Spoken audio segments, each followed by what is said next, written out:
Good morning students. आज हम पढ़ेंगे पाठ 3 दिल्ली के सुल्तान। तो पिछले पाठ में बच्चों हमने क्षेत्रीय राजवंशों के बारे में पढ़ा था और इस पाठ में हम दिल्ली के सुल्तानों के बारे में पढ़ेंगे। तो दिल्ली जो महत्वपूर्ण शहर बना वह कब बना? 12वीं शताब्दी में बना। और सबसे पहले दिल्ली पर शासन किसका था? तोमर राजपूतों का था। और उसके बाद 12वीं सदी के मध्य में तोमरों को अजमेर के चौहानों ने हरा दिया। तोमरों और चौहानों के राज्यकाल में ही दिल्ली वाणिज्य का एक महत्वपूर्ण केंद्र बन गई और इस शहर में बहुत सारे समृद्धशाली जैन व्यापारी रहते थे जिन्होंने अनेक मंदिरों का निर्माण करवाया। यहाँ देहलीवाल कहे जाने वाले सिक्के भी ढाले जाते थे जो काफी प्रचलन में थे। 13वीं सदी के आरंभ में दिल्ली सल्तनत की स्थापना हुई और इसके साथ दिल्ली एक ऐसी राजधानी में बदल गई जिसका नियंत्रण इस उपमहाद्वीप के बहुत बड़े क्षेत्र पर फैला था। अब हम इसके सुल्तानों द्वारा बसाए गए नगर थे उनके बारे में देखते हैं कौन कौन से थे वो। तो ये सीरी है बच्चों, ये अलाउद्दीन खिलजी ने बसाया था। ये हौज खास है, ये फिरोज शाह तुगलक ने बसाया था। और ये देलिए कुहना है, ये कुतुब मीनार है और ये हौजा सुल्तानी है। ये तुगलकाबाद है, मोहम्मद तुगलक ने बसाया था। तो ये मुख्य जो है इसके नगर हैं। अब दिल्ली के शासकों को हम इस तालिका के माध्यम से देखेंगे। सबसे पहले दिल्ली पर शासन किया राजपूत वंश ने, जिनमें क्या है तोमर थे। आरंभिक 12वीं शताब्दी में इन्होंने शासन किया। उनमें मुख्य शासक कौन थे? अनंगपाल चौहान और पृथ्वीराज चौहान। और ये उनके सामने क्या है समय दिया हुआ है कि कब से कब तक उन्होंने शासन किया। फिर आता है हमारा प्रारंभिक तुर्की शासक जिसको हम गुलाम वंश भी बोलते हैं, जिसने क्या है 1206 से 1290 तक शासन किया। तो इसके मुख्य शासक रहे हैं कुतुबुद्दीन ऐबक, शमसुद्दीन इल्तुतमिश, रजिया और गयासुद्दीन बलबन। फिर हमारा है खलजी वंश जो 1290 से लेके 1320 तक शासन किया जिसने, और इसके मुख्य शासक रहे जलालुद्दीन खलजी और अलाउद्दीन खलजी। फिर आया तुगलक वंश जिसने 1320 से 1414 के बीच शासन किया। इसके प्रमुख शासक थे गयासुद्दीन तुगलक, मोहम्मद तुगलक और फिरोज शाह तुगलक। फिर आता है हमारा सैयद वंश जिसने 1414 से 1451 तक शासन किया और इसका जो प्रमुख शासक था खिजर खां जिसने 1414 से 1421 तक शासन किया।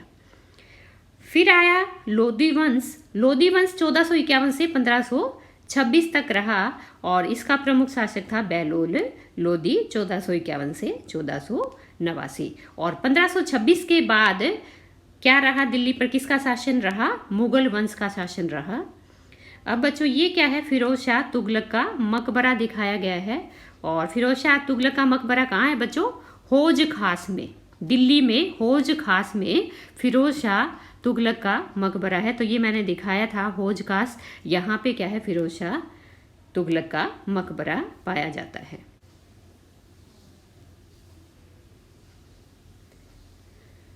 अब बच्चों आपके दिमाग में आ रहा होगा कि दिल्ली के सुल्तानों के बारे में ये जानकारी जो है वो हमें कैसे मिली?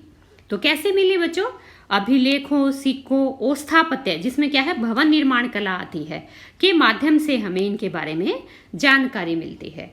और कहाँ से मिलती है?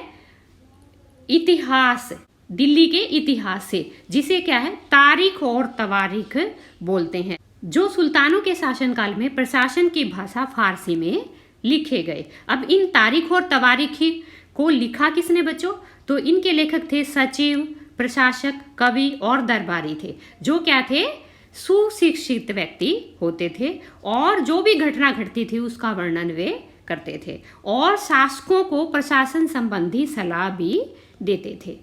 वे न्याय संगत शासन के महत्व पर बल देते थे। तो अब आपसे अगर पूछा जाए कि तारीख और तवारीख क्या है, तो जो दिल्ली का इतिहास है, जो दिल्ली का इतिहास फारसी भाषा में लिखा गया उसको क्या है तारीख व तवारीख बोला जाता है। और तवारीख क्या है? तारीख का बहुवचन है। जो इतिहास है वो किस पर लिखा गया बच्चों? पांडुलिपि पर लिखा गया। तो पांडुलिपि को तैयार करने के 4 चरण यहाँ पे बताए गए हैं। पहला है सबसे पहला चरण क्या है? कागज तैयार करना। दूसरा है लेखन कार्य करना। तीसरा है महत्वपूर्ण शब्दों और अनुच्छेदों की ओर ध्यान आकर्षित करने के लिए सोने को पिघलाकर उसका प्रयोग करना। जो मुख्य बातें होती थी या फिर मुख्य शब्द जो होते थे उनको हाईलाइट करने के लिए वे लोग क्या करते थे? सोने को पिघलाकर उनको हाईलाइट करते थे। चौथे नंबर पर था जिल्द तैयार करना, और इस तरह से उनकी पांडुलिपि तैयार हो जाती थी। फिर आता है बच्चों न्याय चक्र। अब न्याय चक्र के बारे में क्या है? 13वीं सदी के इतिहासकार फक्र मुदब्बिर ने लिखा है। अब ये न्याय चक्र था क्या? राजा का काम सैनिकों के बिना नहीं चल सकता था, और सैनिक वेतन के बिना नहीं जी सकते थे। और वेतन कहाँ से आता था? किसानों से एकत्रित किए गए राजस्व से। मगर किसान भी राजस्व तभी चुका सकेंगे जब वे खुशहाल और प्रसन्न हो, और ऐसा तभी हो सकता था जब राजा न्याय और ईमानदार प्रशासन को बढ़ावा दे। तो इसलिए उस समय के शासक क्या करते थे? किसानों को खुशहाल और प्रसन्न रखते थे ताकि उनको नियमित राजस्व मिलता रहे। तो न्याय चक्र क्या है बच्चों? राजा और प्रजा के बीच के संबंध को न्याय चक्र कहा गया है। अब और कुछ बातें भी बताई गई है। क्या है वो? नंबर 1, त्वारिख के लेखक नगरों में रहते थे, गांव में शायद ही ये कभी रहते हो। दूसरा क्या बताया गया है? वे अक्सर अपने इतिहास सुल्तानों के लिए उनसे ढेर सारे इनाम और इकराम पाने की आशा में लिखा करते थे। तो अगर इनाम के लिए लिखते थे तो बच्चों आपको पता ही होगा कि सुल्तानों की वो सिर्फ क्या है? बड़ाई ही करते थे, आलोचना नहीं करते थे। तो इन तारीख और तवारीख से हमें सच्चाई का पता नहीं चलता है। ये लेखक अक्सर शासकों को जन्मसिद्ध अधिकार और लिंग भेद पर आधारित आदर्श समाज व्यवस्था बनाए रखने की सलाह देते थे। उनके विचारों से सारे लोग सहमत नहीं होते थे। अब ये जन्मसिद्ध अधिकार क्या है? जन्मसिद्ध अधिकार है जन्म के आधार पर विशेषाधिकार का दावा। उदाहरण के लिए लोग मानते थे कि कुलीन व्यक्तियों को कुछ खास परिवारों में जन्म लेने के कारण शासन करने का अधिकार विरासत में मिलता है। और लिंग भेद क्या था? स्त्री और पुरुष में भेद करना। स्त्रियों तथा पुरुषों के बीच सामाजिक तथा शरीर रचना संबंधी अंतर। आमतौर पर यह तर्क दिया जाता है कि ऐसे अंतर के कारण पुरुष स्त्रियों की तुलना में श्रेष्ठ होते हैं। तो ये शासकों में भाव पैदा कर दिया जाता था तारीख और तवारीखों के लेखकों द्वारा कि वंशानुगत जो है अधिकारियों का चयन होना चाहिए, और उनमें प्राथमिकता क्या है? लिंग भेद के आधार पे दी जानी चाहिए, पुरुष प्रधानता के आधार पे दी जानी चाहिए। सन 1236 में सुल्तान इल्तुतमिश की बेटी रजिया सिंहासन पर बैठी। उस युग के इतिहासकार मिनहाज सिराज ने स्वीकार किया है कि वह अपने सभी भाइयों से अधिक योग्य और सक्षम थी, लेकिन फिर भी वह एक रानी को शासक के रूप में मान्यता नहीं दे पा रहा था। दरबारी जन भी उसके स्वतंत्र रूप से शासन करने की कोशिशों से खुश नहीं थे। सन 1240 में उसे सिंहासन से हटा दिया गया। तो यहाँ पे भी क्या है? लिंग भेद की जो है भावना को दर्शाया गया है। अब रजिया के बारे में मिनहाज सिराज के विचारों को और अधिक देखें तो इसको हमें पढ़ना होगा। मिनहाज सिराज का सोचना था कि ईश्वर ने जो आदर्श समाज व्यवस्था बनाई है उसके अनुसार स्त्रियों को पुरुषों के अधीन होना चाहिए, और रानी का शासन इस व्यवस्था के विरुद्ध जाता था। इसलिए वह पूछता है, खुदा की रचना के खाते में उसका ब्यौरा चूंकि मर्दों की सूची में नहीं आता, इसलिए इतनी शानदार खूबियों से भी उसे आखिर हासिल क्या हुआ है। तो इससे हमें मिनहाज सिराज की सोच का पता चलता है कि उसमें क्या है? लिंग आधारित भेदभाव था। रजिया ने अपने अभिलेखों और सिक्कों पर अंकित करवाया कि वह सुल्तान इल्तुतमिश की बेटी थी। इससे भी क्या पता चलता है हमें? रजिया की मानसिकता का पता चलता है कि उसने पुरुष प्रधान की व्यवस्था को स्वीकार कर लिया था। आधुनिक आंध्र प्रदेश के वारंगल क्षेत्र में किसी समय काकतीय वंश का राज्य था। उस वंश की रानी रुद्रमा देवी के व्यवहार से रजिया का व्यवहार बिल्कुल ही विपरीत था। रुद्रमा देवी ने अपने अभिलेखों में अपना नाम पुरुषों जैसा लिखवाकर अपना पुरुष होने का भ्रम पैदा किया था। तो यहाँ पे क्या है? दोनों रानियों में रजिया और रुद्रमा देवी के मनोस्थिति का पता चलता है। एक जो है समाज के आगे झुकी हुई प्रतीत होती है रजिया जैसे, लेकिन रुद्रमा जो है अभी भी भ्रम पैदा करना चाह रही है, समाज में अपना स्थान बनाना चाहती हैं। एक और महिला शासक थी कश्मीर की रानी दीदा, जिसने क्या है 980 से 1003 तक शासन किया। उनका नाम दीदी बड़ी बहन से निकला है। जाहिर है प्रजा ने अपनी प्रिय रानी को यह स्नेह भरा संबोधन दिया होगा। उस समय में स्त्री के लिए एक शासक बनना कितना कठिन रहा होगा।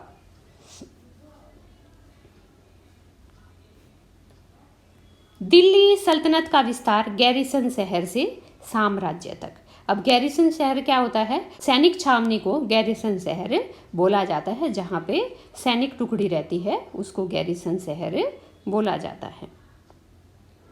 अब यहाँ पे भीतरी प्रदेश आएगा तो उसके बारे में पढ़ लेते हैं। भीतरी प्रदेश किसे कहते हैं? किसी शहर या बंदरगाह के आसपास के इलाके जो उस शहर के लिए वस्तुओं और सेवाओं की पूर्ति करें, उसे भीतरी प्रदेश कहा जाता था।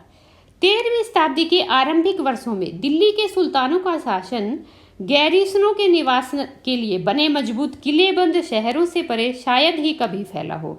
शहरों से संबद्ध लेकिन उनसे दूर भीतरी प्रदेशों पर उनका नियंत्रण ना के बराबर था और इसलिए उन्हें आवश्यक सामग्री, रसद आदि के लिए व्यापार, कर या लूटमार पर ही निर्भर रहना पड़ता था। दिल्ली से सुदूर बंगाल और सिंध के गैरिसन शहरों का नियंत्रण बहुत ही कठिन था। अब हम देखेंगे कि दिल्ली,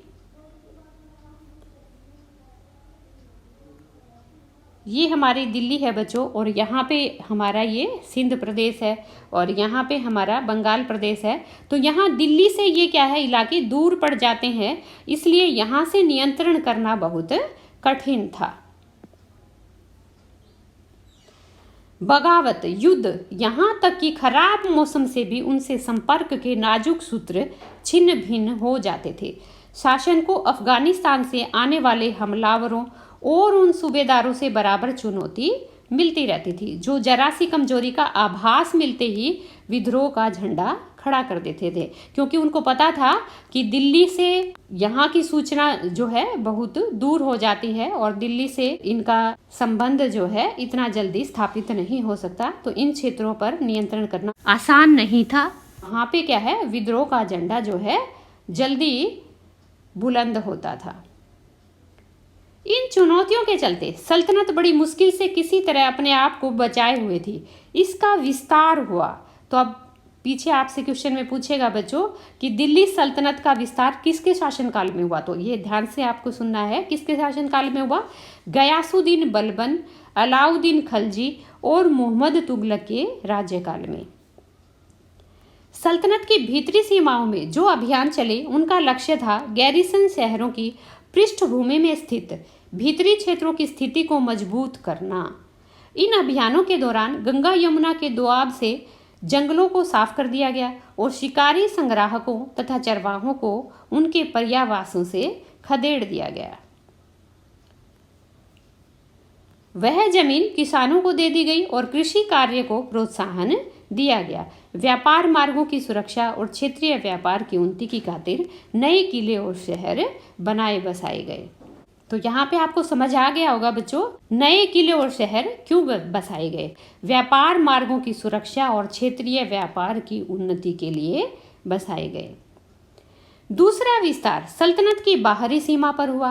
अलाउद्दीन खलजी के शासनकाल में दक्षिण भारत को लक्ष्य करके सैनिक अभियान शुरू हुए और ये अभियान मोहम्मद तुगलक के समय में अपनी चरम सीमा पर पहुंचे। तो बाहरी सीमा पर किन शासकों ने नियंत्रण करा?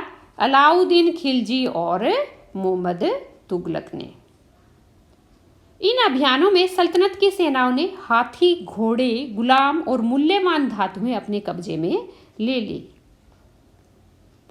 दिल्ली सल्तनत की सेनाओं की शुरुआत अपेक्षाकृत कमजोर थी, मगर 150 वर्ष बाद मोहम्मद तुगलक के राज्यकाल के अंत तक इस उपमहाद्वीप का एक विशाल क्षेत्र इसके युद्ध अभियान के अंतर्गत आ चुका था। इसने शत्रुओं की सेनाओं को परास्त किया और शहरों पर कब्जा किया। इसके सूबेदार और प्रशासक मुकदमों में फैसला सुनाते थे और साथ ही किसानों से कर वसूलते थे। लेकिन इतने विशाल क्षेत्र पर इसका नियंत्रण करना मुश्किल था। देखो ये अलाउद्दीन खिलजी ने क्या है, यहाँ पे दक्षिण भारत में अपना विस्तार किया। किन क्षेत्रों पर? गुजरात पर किया, देवगिरी, होयसल, तंजावुर, वारंगल क्षेत्र पर।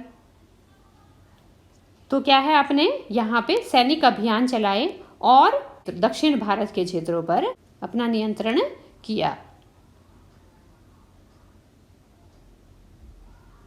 12वीं सदी के आखिरी दशक में बनी कुव्वत अल इस्लाम मस्जिद तथा उसकी मीनारें। अब ये फोटो क्या है, कुव्वत अल इस्लाम मस्जिद और उसकी मीनारों का है। यह जामा मस्जिद दिल्ली के सुल्तानों द्वारा बनाए गए सबसे पहले शहर में स्थित है। इतिहास में इस शहर को देहली कुहना कहा गया है। तो हम देखेंगे कहाँ पे है देहली कुहना। तो ये है बच्चों आपका देहली कुहना का क्षेत्र। इस मस्जिद का इल्तुतमिश और अलाउद्दीन खलजी ने और विस्तार किया। इसका मतलब बनाया किसने था, शुरुआत किसने की थी? कुतुबुद्दीन ऐबक ने, और बाद में इल्तुतमिश, फिरोज शाह तुगलक और अलाउद्दीन खिलजी ने इसका विस्तार किया। अब आता है मस्जिद। यह अरबी का शब्द है जिसका शाब्दिक अर्थ होता है ऐसा स्थान जहां मुसलमान अल्लाह की आराधना में सजदा करते हैं। सजदा क्या होता है बच्चों? घुटने और माथा टेक कर जो सलाम किया जाता है उसको हम सजदा बोलते हैं। जामा मस्जिद या मस्जिद जामी वह मस्जिद होती है जहां अनेक मुसलमान इकट्ठे होकर साथ साथ नमाज पढ़ते हैं। नमाज की रस्म के लिए सारे नमाजियों में से सबसे अधिक सम्मानीय और विद्वान पुरुष को इमाम के रूप में चुना जाता है। इमाम क्या काम करता है? इमाम शुक्रवार की नमाज के दौरान धर्मोपदेश भी देता है, और धर्मोपदेश का दूसरा नाम क्या है? खुतबा। नमाज के दौरान मुसलमान मक्का की तरफ मुंह करके खड़े होते हैं। भारत में मक्का पश्चिम की तरफ पड़ता है और मक्का की ओर की दिशा को किबला कहा जाता है। अब मान लो ये भारत है बच्चों हमारा,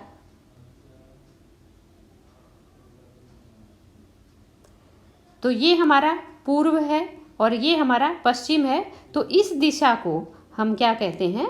किबला कहते हैं, जो क्या है? मक्का की तरफ पड़ती है।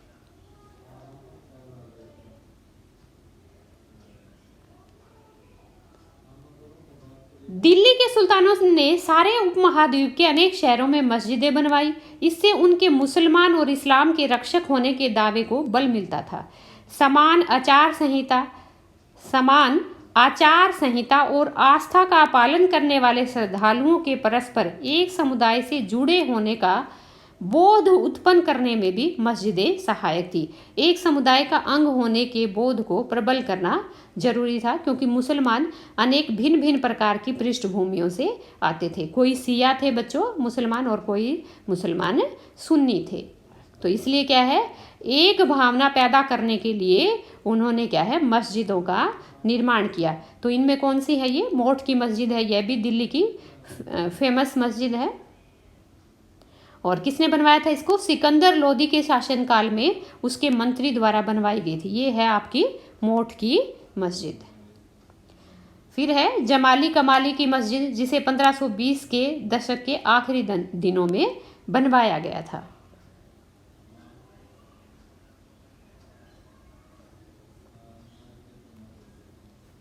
अब आता है खलजी और तुगलक वंश के अंतर्गत प्रशासन और समेकन। नजदीक से एक नजर। अब समेकन क्या होता है बच्चों? समेकन होता है मिलाकर एक करना। तो खलजी और तुगलक वंश ने पूरे साम्राज्य को क्या है, एक करने की कोशिश की। दिल्ली सल्तनत जैसे विशाल साम्राज्य के समेकन के लिए विश्वसनीय सूबेदारों तथा प्रशासकों की जरूरत थी। दिल्ली के आरंभिक सुल्तान, विशेषकर इल्तुतमिश, सामंतों और जमींदारों के स्थान पर अपने विशेष गुलामों को सूबेदार नियुक्त करना अधिक पसंद करते थे। इन गुलामों को फारसी में बंदगा कहा जाता है तथा इन्हें सैनिक सेवा के लिए खरीदा जाता था। उन्हें राज्य के कुछ बहुत ही महत्वपूर्ण राजनीतिक पदों पर काम करने के लिए बड़ी सावधानी से प्रशिक्षित किया जाता था। वे चूंकि पूरी तरह अपने मालिक पर निर्भर होते थे, इसलिए सुल्तान भी विश्वास करके उन पर निर्भर हो सकते थे। अब जो दिल्ली के सुल्तान थे बच्चों, वो अपने गुलामों को बेटों से बढ़कर मानते थे। क्यों? क्योंकि गुलाम उनके कहे अनुसार चलते थे, जबकि बेटे तो बगावत भी कर देते थे। सुल्तानों को सलाह दी जाती थी, जिस गुलाम को हमने पाला पोसा और आगे बढ़ाया है, उसकी हमें देखभाल करनी चाहिए, क्योंकि तकदीर अच्छी हो तभी पूरी जिंदगी में कभी कभी ही योग्य और अनुभवी गुलाम मिलता है। बुद्धिमानों का कहना है कि योग्य और अनुभवी गुलाम बेटों से बढ़कर होते हैं। खलजी तथा तुगलक शासक बंदगा का इस्तेमाल करते रहे और साथ ही अपने पर आश्रित निम्न वर्ग के लोगों को भी ऊंचे राजनीतिक पदों पर बिठाते रहे। अब आश्रित कौन होता है? जो दूसरे पर निर्भर हो। ऐसे लोगों को सेनापति और सूबेदार जैसे पद दिए जाते थे, लेकिन इससे राजनीतिक अस्थिरता पैदा होने लगी। क्यों होने लगी बच्चों? क्योंकि गुलाम और आश्रित अपने मालिकों के प्रति तो वफादार रहते थे, परंतु उनके उत्तराधिकारियों के प्रति वफादार नहीं थे। और सुल्तानों द्वारा निचले तबके लोगों को जो संरक्षण दिया जा रहा था, उसके कारण उच्च वर्ग के कई लोगों को गहरा धक्का लगा और फारसी तवारीख के लेखकों ने भी निचले खानदान के लोगों को ऊंचे पदों पर बैठाने के लिए दिल्ली के सुल्तानों की आलोचना की। पहले वाले सुल्तानों की ही तरह खलजी और तुगलक शासकों ने भी सेना नायकों को भिन्न भिन्न आकार के इलाकों के सूबेदारों के रूप में नियुक्त किया और ये इलाके इक्ता कहलाते थे। तो इक्ता किसे कहा जाता था? सुल्तानों के द्वारा सूबेदारों को जो इलाका दिया जाता था उसे इक्ता कहा जाता था और इन्हें संभालने वाले अधिकारी क्या कहलाते थे? इक्तादार या मुक्ति कहे जाते थे। मुक्ति का फर्ज था सैनिक अभियानों का नेतृत्व करना और अपने इक्ते में कानून और व्यवस्था बनाए रखना। अपने सैनिक सेवाओं के बदले वेतन के रूप में मुक्ति अपने इलाकों से राजस्व की वसूली किया करते थे और राजस्व के रूप में मिली रकम से ही वे अपने सैनिकों को भी तनख्वाह देते थे। मुक्ति लोगों पर काबू रखने का सबसे प्रभावी तरीका यह था कि उनका पद वंश परंपरा से न चले और उन्हें कोई भी इक्ता थोड़े थोड़े समय के लिए ही मिले, जिसके बाद उनका स्थानांतरण कर दिया जाए। सुल्तान अलाउद्दीन खलजी और मोहम्मद तुगलक के शासनकाल में नौकरी के इन कठोर नियमों का बड़ा सख्ती से पालन होता था, ताकि कोई अपना सूबेदार था या इक्तेदार था अपना स्वतंत्र नियंत्रण कायम ना कर ले। मुक्ति लोगों द्वारा एकत्रित किए गए राजस्व की रकम का हिसाब लेने के लिए लेखा अधिकारी भी नियुक्त किए जाते थे, ताकि मुक्ति राज्य द्वारा निर्धारित कर ही वसूले और तय संख्या के अनुसार ही सैनिक रखें। जब दिल्ली के सुल्तान शहरों से दूर आंतरिक इलाकों को भी अपने अधिकार में ले आए, तो उन्होंने भूमि के स्वामी सामंतों और अमीर जमींदारों को भी अपनी सत्ता के आगे झुकने को बाध्य कर दिया। अलाउद्दीन खलजी के शासनकाल में भू राजस्व के निर्धारण और वसूली के कार्य को राज्य अपने नियंत्रण में ले आया। स्थानीय सामंतों से कर लगाने का अधिकार छीन लिया गया, बल्कि स्वयं उन्हें भी कर चुकाने को मजबूर किया गया। सुल्तान के प्रशासकों ने जमीन की पैमाइश की और इसका हिसाब बड़ा सावधानी से रखा। अब पूछा जाता है कि जमीन की पैमाइश किसने शुरू की थी? तो अलाउद्दीन खिलजी ने। कुछ पुराने सामंत और जमींदार राजस्व के निर्धारण और वसूली अधिकारी के रूप में सल्तनत की नौकरी करने लगे। उसमें 3 तरह के कर थे। कृषि कर, जिसे खराज कहा जाता था, जो किसान की उपज का लगभग 50% होता था। तो खिलजी ने कौन से कर लगाए? खराज लगाया, दूसरा मवेशियों पर लगाया और तीसरा घरों पर लगाया। अब खराज किसे कहते हैं? जो किसान की उपज पर 50% कर लगाया जाता था, उसे खराज बोला जाता था। अब यह याद रखना जरूरी है कि इस उपमहाद्वीप का काफी बड़ा हिस्सा दिल्ली के सुल्तानों के अधिकार से बाहर ही था, क्योंकि दिल्ली से बंगाल जैसे सुदूर प्रांतों का नियंत्रण कठिन था और दक्षिण भारत की विजय के तुरंत बाद ही वह पूरा क्षेत्र फिर से स्वतंत्र हो गया था। अब अलाउद्दीन खिलजी और तुगलक ने क्या है, सुदूर प्रांतों पर भी अपना नियंत्रण कायम तो किया, लेकिन ज़्यादा दिनों तक वो उसको कायम नहीं कर सके, क्योंकि वह उनके नियंत्रण क्षेत्र से बहुत दूर था। यहाँ तक कि गंगा के मैदानी इलाकों में भी घने जंगलों वाले ऐसे क्षेत्र थे जिनमें बैठने में सुल्तान की सेनाएं अक्षम थी। स्थानीय सरदारों ने इन क्षेत्रों में अपना शासन जमा लिया। अलाउद्दीन खिलजी और मोहम्मद तुगलक इन इलाकों पर जोर जबरदस्ती अपना अधिकार जमा तो लेते थे, पर वह अधिकार कुछ ही समय तक रह पाता था। सरदार और उनकी किलेबंदी। अब यहाँ पे अफ्रीकी देश मोरक्को से 14वीं सदी में भारत आए यात्री इब्न बतूता ने बताया है कि सरदार कभी कभी चट्टानी उबड़ खाबड़ पहाड़ी इलाकों में किले बनाकर रहते थे और कभी कभी बांस के झुरमुटों में। अब यहाँ पे क्वेश्चन बनता है कि इब्न बतूता कहाँ का यात्री था? अफ्रीकी देश मोरक्को का। कब भारत आया था? 14वीं सदी में। तो भारत में बांस क्या है, पोला नहीं होता और यह बहुत बड़ा होता है और इसके हिस्से आपस में इस तरह से गूंथे होते थे कि उन पर आग का भी कोई असर नहीं होता था और कुल मिलाकर वह बहुत ही मजबूत होते हैं।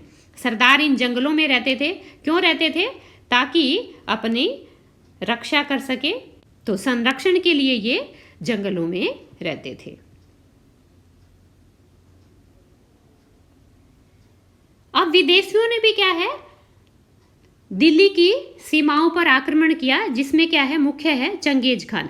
चंगेज खान के नेतृत्व में मंगोलों ने 1219 में उत्तर पूर्वी ईरान में ट्रांस ऑक्सियाना, जिसे अब क्या है उज्बेकिस्तान कहते हैं, पर हमला किया और इसके शीघ्र बाद ही दिल्ली सल्तनत को उनका धावा झेलना पड़ा। अलाउद्दीन खिलजी और मोहम्मद तुगलक के शासनकालों के आरंभ में दिल्ली पर मंगोलों के धावे बढ़ गए। इससे मजबूर होकर दोनों ही सुल्तानों को एक विशाल स्थानीय सेना खड़ी करनी पड़ी। अब ये आपसे पूछेगा कि चंगेज खान या मंगोलों के आक्रमण से दिल्ली के सुल्तानों पर क्या असर हुआ? तो क्या असर हुआ बच्चों? उन्होंने एक विशाल स्थानीय सेना खड़ी की, स्थायी सेना खड़ी की।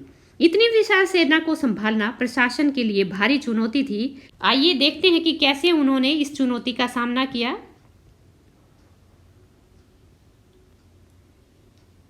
अब अलाउद्दीन खिलजी के बारे में पढ़ते हैं। दिल्ली पर 2 बार हमले हुए, 1299-1300 में और 1302 से 1303 में। इनका सामना करने के लिए अलाउद्दीन खिलजी ने एक विशाल स्थायी सेना खड़ी की और गैरिसन शहर बनाया और सैनिकों के पेट भरने की समस्या को दूर करने के लिए गंगा यमुना के बीच की भूमि से कर के रूप में खेती की पैदावार इकट्ठी की। खराज कर लिया गया और सैनिकों को वेतन भी देना होता था, तो इसके लिए अलाउद्दीन ने सैनिकों को इक्ता के स्थान पर नगद वेतन देना तय किया और बाजार की कीमतों पर नियंत्रण भी लागू किया, ताकि जो सैनिक थे वो अपनी जरूरत का सामान दिल्ली के व्यापारियों से खरीद सके और दिल्ली के व्यापारी चीजों की कीमतों को बढ़ा ना दे, इसके लिए अलाउद्दीन ने चीजों की कीमतों पर नियंत्रण लागू कर दिया। प्रशासनिक कदम के रूप में काफी सफल रहे अलाउद्दीन। उन्होंने क्या है, कीमतों में कमी और बाजार में वस्तुओं की कुशलता से आपूर्ति के लिए प्रबंध किया और मंगोल आक्रमण के खतरे का भी सफलतापूर्वक सामना किया। अब मोहम्मद तुगलक के बारे में पढ़ते हैं। मोहम्मद तुगलक के शासन के प्रारंभिक वर्षों में सल्तनत पर हमला हुआ, मंगोल सेना परास्त हो गई और मोहम्मद तुगलक को अपनी सेना की शक्ति और संसाधनों पर इतना विश्वास था कि उसने ट्रांस ऑक्सियाना पर आक्रमण की योजना बना ली और एक स्थायी सेना तैयार करना उसका आक्रामक कदम था। और उसने गैरिसन शहर बनाने के स्थान पर सबसे पुराने शहर हिली-ए-कुहना को निवासियों से खाली करवा लिया और वहां पे सैनिक छावनी बना दी गई। राजधानी कहाँ बना ली? दौलताबाद में। सेना को खिलाने के लिए उसी इलाके से खाद्यान्न इकट्ठा किया गया और लोगों पर क्या है, अतिरिक्त कर लगा दिए गए। लेकिन यह उसका जो निर्णय था वह उल्टा साबित हुआ, क्योंकि उस समय में अकाल पड़ा हुआ था।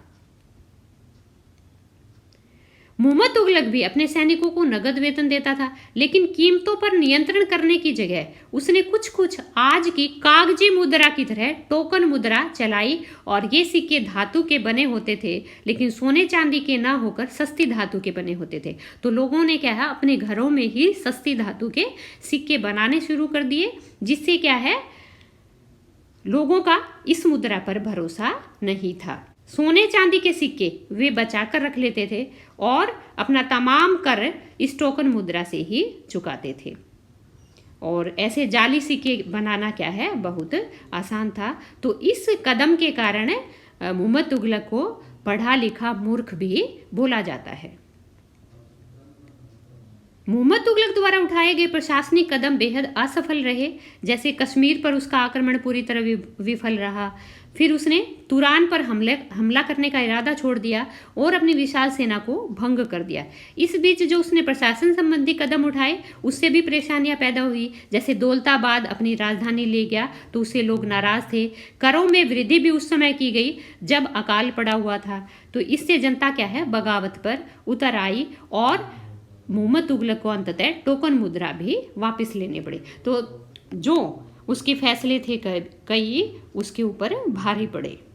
तो सल्तनत के इतिहास में पहली बार दिल्ली के किसी सुल्तान ने मंगोल इलाके को फतेह करने के अभियान की योजना बनाई थी, जबकि अलाउद्दीन खिलजी का बल क्या है, प्रतिरक्षा पर ही था, बचाव करना ही था। तुगलक वंश के बाद 1526 तक दिल्ली तथा आगरा पर सैयद तथा लोदी वंशों का राज्य रहा। तब तक जौनपुर, बंगाल, मालवा, गुजरात, राजस्थान और पूरे दक्षिणी भारत में स्वतंत्र शासक उठ खड़े हुए थे। उनकी राजधानियां समृद्ध थी और राज्य फल फूल रहे थे। और इसी काल में अफगान तथा राजपूतों जैसे नए शासक समूह भी उभरे।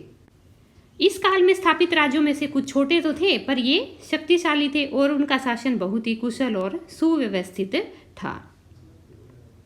शेरशाह सूरी 1540 से 1545 बिहार में अपने चाचा के एक छोटे से इलाके के प्रबंधक के रूप में काम शुरू किया था, लेकिन आगे चलकर उसने उन्नति की और मुगल सम्राट हुमायूं को हराया। कब हराया? 1530 से 1540 के युद्ध में और 1555 से 1556 के युद्ध में। शेरशाह ने दिल्ली पर अधिकार करके स्वयं अपना राजवंश स्थापित किया। सूरी वंश न केवल 15 वर्ष शासन किया, बल्कि अलाउद्दीन खिलजी के कदमों पर चलकर उसने अपने प्रशासन को चुस्त भी बनाया। और बाद में महान सम्राट अकबर ने भी मुगल साम्राज्य को समेकित किया। किसका अनुसरण करके? शेरशाह सूरी का अनुसरण करके, शेरशाह सूरी की प्रशासन व्यवस्था का अनुसरण करके। अब बच्चों हम पाठ के अंत में अन्यत्र भी पढ़ते हैं। तो अन्यत्र में क्या है? 3 श्रेणियां, ईश्वरीय, शांति, नाइट और धर्म युद्ध। 3 श्रेणियों का विचार सबसे पहले 11वीं शताब्दी के आरंभ में फ्रांस में सूत्रबद्ध किया गया। अब ये 3 श्रेणियां कौन सी थी? प्रार्थना करने वाला वर्ग, युद्ध करने वाला वर्ग और खेती करने वाला वर्ग। अब 3 वर्गों में समाज के इस विभाजन को ईसाई धर्म का समर्थन प्राप्त था। अब प्रार्थना करने वाला वर्ग में तो क्या है, पादरी आ जाते थे, और जो युद्ध करने वाला वर्ग था उसमें योद्धा लोग आते थे और उन योद्धाओं को नाइट कहा जाता था। ईसाई धर्म एक समूह को संरक्षण देता था और अपनी ईश्वरीय शांति की अवधारणा के प्रसार में उनका उपयोग करता था। नाइटों से अपेक्षा की जाती थी कि वे धर्म और ईश्वर की सेवा में समर्पित योद्धा रहे और आपस में लड़ाई ना करके उन मुसलमानों के विरुद्ध युद्ध करें जिन्होंने यरूशलेम शहर पर कब्जा कर रखा था। और इन सैनिक अभियानों की एक श्रृंखला चली, जिसे क्या है, क्रूसेड कहा जाता है, धर्म युद्ध कहा जाता है। ईश्वर तथा धर्म की सेवा में किए गए इन अभियानों ने नाइटों की हैसियत पूरी तरह बदल डाली और हर कोई जो है, अब 12वीं सदी तक तो क्या है, हर कुलीन वर्ग के लोग नाइट कहलाना पसंद करने लगे थे। तो उम्मीद है बच्चों आपको पाठ पसंद आया होगा। थैंक्स।